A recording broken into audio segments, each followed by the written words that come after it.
In April 1987, 300 people came to a small room from Geneva, Switzerland. There were presidents and kings, film stars and millionaires. They came from the four corners of the world, east and west, north and south, and they spoke many languages. But they all wanted one thing, to buy some jewelry. It was the jewelry that a man called Edward gave to a woman called Wallis.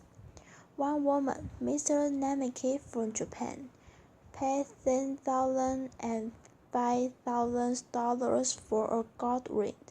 Why did you pay all that money? A friend asked. You can buy a gold ring in Tokyo for half that money. Because Wallis and Edward were special to me, Mr. Namiki repeated. I never met them, but I will keep that ring all my life.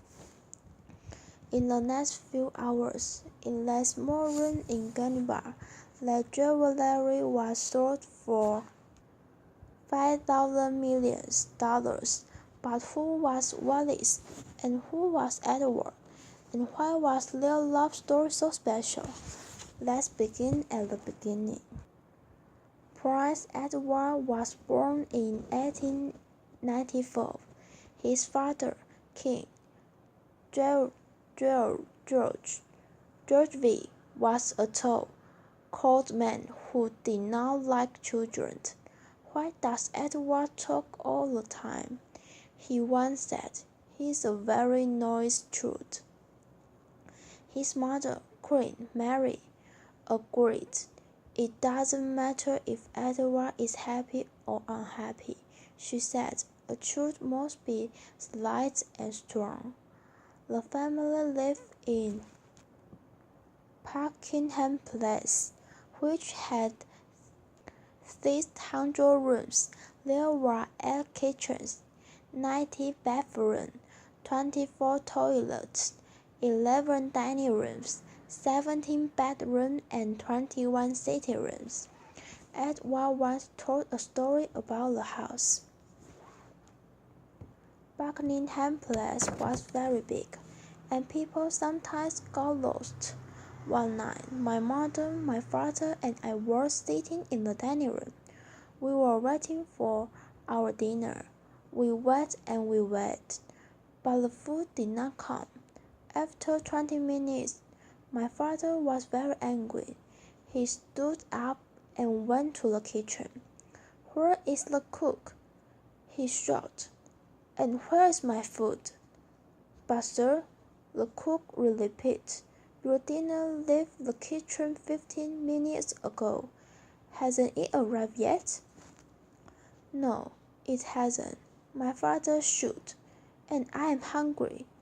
The king left the kitchen and began to look for the food. 10 minutes later, he saw a woman who was carrying 3 plates of meat and potato. What happened to you? My father said. Why did you bring us out our dinner? I'm sorry, sir, the woman replied. There are a lot of dining rooms. I couldn't remember where to go. But if you return to the table, sir, this time I can follow you to the right room. Edward did not go to school with other children. He stayed in Buckingham Palace, where he had a special classroom just for him. This is how Edward deciphered his lesson. My teacher, Mr. Hansel, was the thin man. He never smiled, and his nose was very red. We had lots of books, but they were all very boring. They were full of words, and they didn't have any pictures. Sometimes I stopped reading and looked out of the window. Mr. Hansel got very angry. He took a stick and hit me on the arm. don't look out of the window, little boy." He should. Look at the book. He hit me many times and my arm was red. Every Friday the teacher took me to my father's room. And what has my son learned this week, Mr. Henners?" The king asked. And the answer was always, "Not very much, I'm afraid, sir." Edward doesn't like this lesson. He never listened to what I say.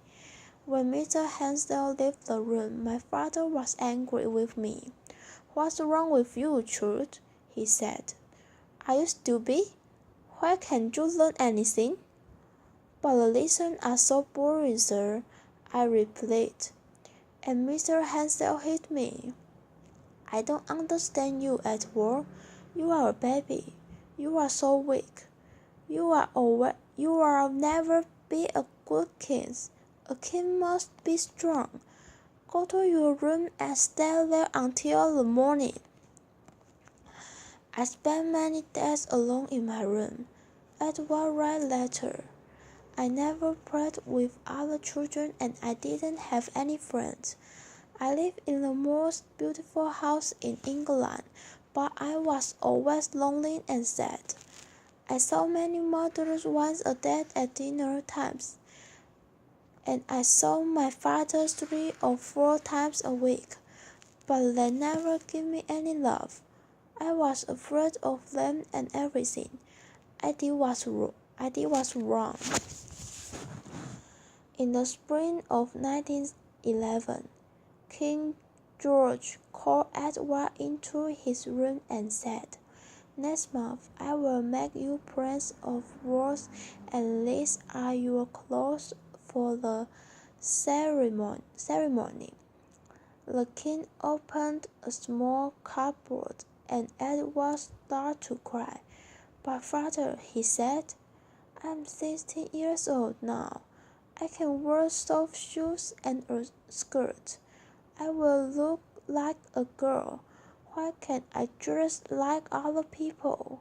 "Because you are different and special," his father repeated, "and one day you will be king." Edward cried for the next 2 days, but there was nothing he could do, and so, on June 1911, the family drove to Carnarvon Castle in North Wales, and the ceremony began. The king put a small gold crown on Edward's head. There was music and dancing, and the court began to shout.